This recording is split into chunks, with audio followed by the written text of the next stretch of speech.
أعوذ بالله من الشيطان الرجيم بسم الله الرحمن الرحيم السلام عليكم ورحمة الله تعالى وبركاته malende cɛ ani muso denmisɛn ani maakɔrɔba aw bɛɛ lajɛlen aw ni yankuma toujours aw balimakɛ n'aw dɔgɔkɛ n'aw denkɛ Mamadu Ɲasa tɔgɔ la n nana tuguni n b'a fɛ ka ɲɛfɔ maliyɛnden bɛɛ lajɛlen minnu bɛ Mali kɔnɔ minnu bɛ Mali kɔfɛ n'a jɛra Ala ye bi ye le premier 12e mois 2016 ka bɛ alamisadonya ma o hukumu kɔnɔna la video kunkurunin dɔ bɛ n bolo k'a ɲɛfɔ n baden maliyɛndenw fana ye tuguni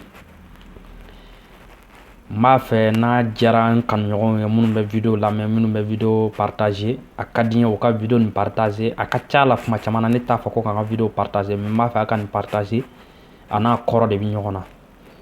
parce que n'i ko mɔgɔw ka video cɛri k'a yaala diɲɛ ɲɛfɛ o bɛ komi n'a fɔ tɔgɔ ɲini ka di ye ou bien i b'a fɛ i ka dɔ de man t'a dabɔ n ka dɔ kama man t'a dabɔ yɛrɛ yira kama n t'a dabɔ kun de ye video de bɛ n bolo tiɲɛ yɛrɛ ka di ne yɛrɛ jara togo la n dalen b'a la video nin kɔfɛ ni n balo la a bɛ bali n na quoi tiɲɛ yɛrɛ la parce que anw ka Mali kɔnɔ ni se t'i ye n'i ye tiɲɛ fɔ faamaw ye ou bien n'i ye tiɲɛ fɔ karamɔgɔw ou bien n'i ye tiɲɛ fɔ dutigiw ye n'i balola o kɔfɛ o bɛ bali la quoi hali ni tiɲɛ don mais ni a yɛlɛlu sɔn kan n'i balola o bɛ bali la a filanan anw bɛ kumana fɛn min fɛn sanfɛ ko Facebook réseaux sociaux sanfɛ an bɛ kuma o kuma fɔ u b'a bɛɛ lajɛ fɔlɔ ka juger fɔlɔ ka sɔrɔ ka video nin bila ka tɛmɛ donc ne ka video nin n'a tɛmɛna a bɛ bali na mais n'a tɛmɛna a ka se ka Mali faamaw sɔrɔ o de ka di n ye ni saya b'a kɔfɛ kanuɲɔgɔnw aw k'an bɛ lahara mais ni balo b'a kɔfɛ an bɛ tila ka baro nin kɔfɛ tuguni n badenw video 3 de tun bɛ n bolo a video fɔlɔ o ye VT min tɛmɛna n tun b'a fɛ ka dɔɔnin fɔ maliyɛndenw ye minnu VT la ani minnu ma VT o video de tun bɛ n bolo mais n y'o retardé dɔɔnin a filanan video dɔ tun bɛ n bolo o ye karamɔgɔw kumana u ye jugement min kɛ k'u ye droit dɔ de ta ko balani fɔ minnu bɛ ka balani fɔ olu kan o video retardé la dɔɔnin mais video min bɛ n bolo ka d'aw ma bi le premier la o ye Amadu Aya Sanogo ka jugement min kɛra kunun ko jugement tɔ bilala ko le 6 n t'a dɔn juma n'o ye sini ye le 2 o hukumu kɔnɔna la n ka ordinateur manipulé kɔnɔna la n ye video dɔw sɔrɔ Facebook sanfɛ YouTube kɔnɔna la mɔgɔ minnu ko preuve b'u bolo Amadu Aya Sanogo y'u denw faga a n'an ka président ye kuma minnu fɔ ko waye ko mɔgɔ man ka yɛlɛ droit sanfɛ Mali kɔnɔ ne ka bi kuma b'o o de kan mɔgɔ minnu bɔra k'a fɔ ko waye ko Amadu Aya Sanogo olu denw faga dɔw ko olu denw taara kunu ka bɔ sunɔgɔ la ko Amadu Aya Sanogo k'u ka na ko k'a ta o la fɔ bi k'u denw ma ye fɔlɔ n b'a fɛ ka message dɔ ci olu de ma ka sɔrɔ ka se n ka fanga ma ka Amadu Aya Sanogo jalaki Amadu Aya Sanogo mi jalaki kosɛbɛ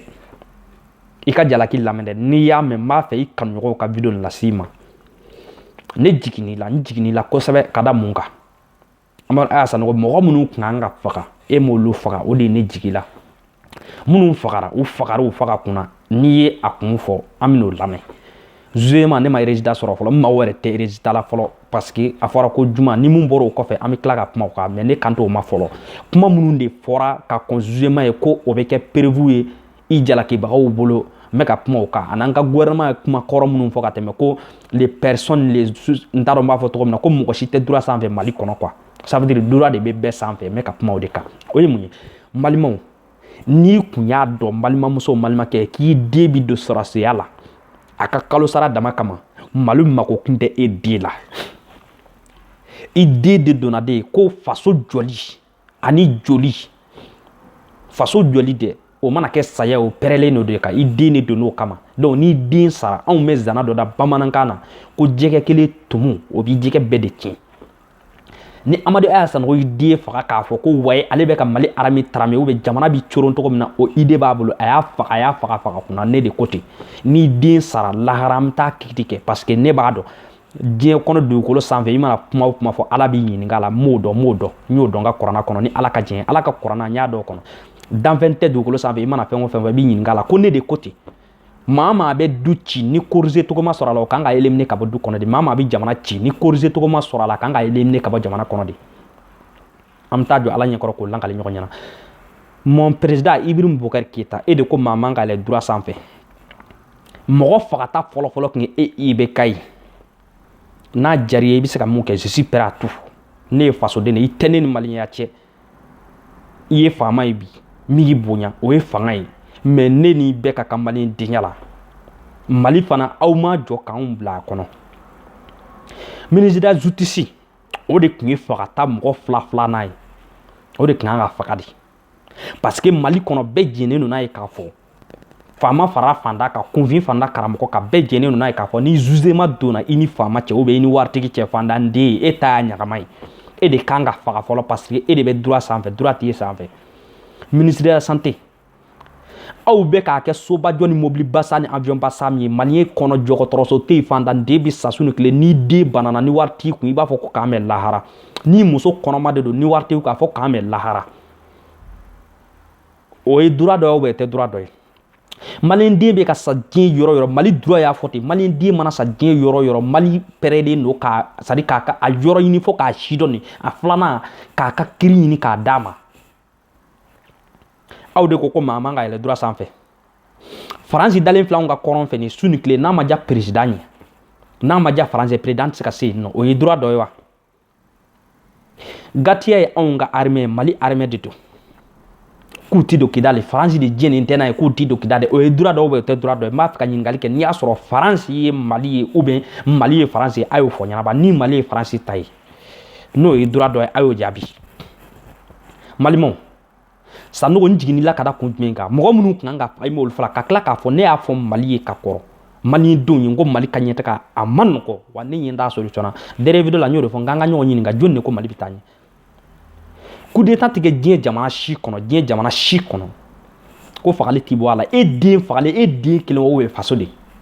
Amadu Aya Sanogo bɛ coup d'état kɛ don min cɛ jumɛn bɛ yen muso jumɛn kun bɛ yen 90% a bɛɛ de ko Amadu Aya Sanogo ye coup d'état kɛ k'a diyara o ye. O Amadu Aya Sanogo kelen ko o ye fasoden jugu minnu bɛ ka mɔgɔ juguw dɛmɛ anw ka missionnaire minnu nana n k'u kun nana kun jumɛn de kama ka na Mali ci k'a bɔgɔbɔgɔ o missionnaire minnu fagala dɛ mɔgɔ minnu kun b'u sen kɔrɔ n'u bɛ k'u dɛmɛ dɛ n'u y'u wele ka na dɛ olu fagalen aw de ko k'a bɛ wuli k'a plaigner o kama. Missionnaire ninnu ni Sanogo kun tɛ e ni Ala cɛ jɔnni tun b'a dɔn Mali tun bɛ kɛ Mali ye o kɔfɛ u nana kun min kama mɔgɔ minnu tɔgɔ tun b'u bolo ka na a bɛɛ tun b'u ka liste kɔnɔ minnu tun kan ka faga. Peut-être e muso min ko k'e den fagara e yɛrɛ de tun b'a fagali la ou bien i tun bɛ kɛ jɔn ye i faso kɔnɔ. An kana kala ye k'an ɲɛ tɔrɔ a la quoi k'a fɔ ten dɔrɔn Amadu Aya Sanogo den e den ye jɔnni ye faso ko la an bɛ ɲɔgɔn ɲininka o la fɔlɔ bani.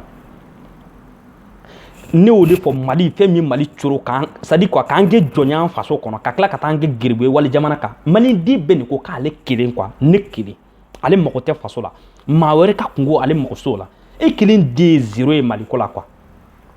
O de bɛ k'a fɔ minnu ko k'u den fagala ne ye dɔ den ye ni ne fagala a bɛ digi ne ba la mais a bɛ digi ne fa la mais ne kelen de tɛ foyi de ye Mali ko la minɛ Mali fɔ bɛɛ de ka hakɛ ka di u ma n'i y'a dɔn i den kun ye faso de ye jugu ye ale kan ka ni fagali de ye ne y'o de f'a ye mon père e ko maa man ka yɛlɛ droit sanfɛ aw de kan ka faga fɔlɔ est ce que y'a faamu parce que aw de bɛ droit sanfɛ Maliyɛn den kɛlen de zéro diɲɛ fa bɛɛ fɛ ne ma deli ka président ye ma ministre ye ma député ye mun bɛ wuli k'i plaigner ko Maliyɛn denw ka hakɛ mais hali tout derrière ma Espagne yan nɔ u ka jamanaden dɔ tununa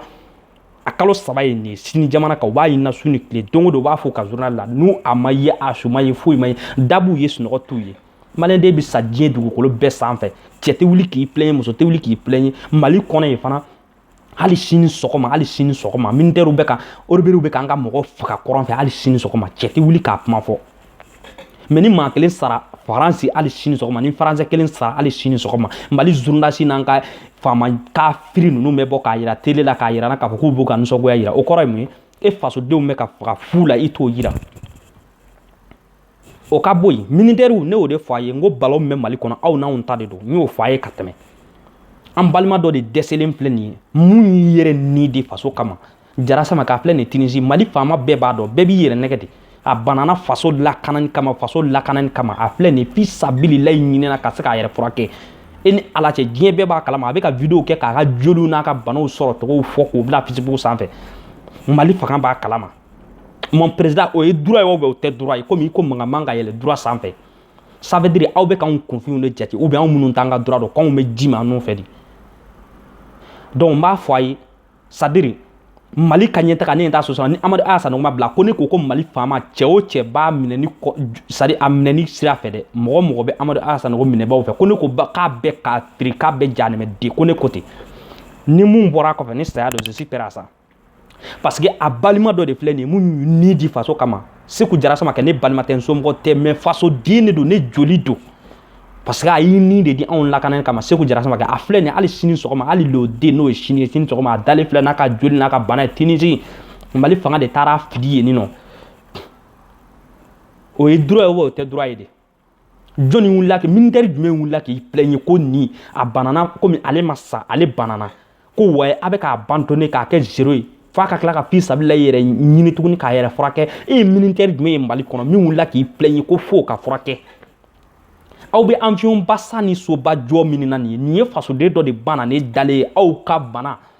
parce que a banana aw de kunkɔrɔ jɔnni wulila k'i plaigne k'a ka se ka furakɛ n'i kamalen ka joli ye télé la wallahi ou bien n'a y'a video kɛ k'a plaigne n'i ye fasoden ɲuman n'i ye hɔrɔn ye wallahi i bɛ kasi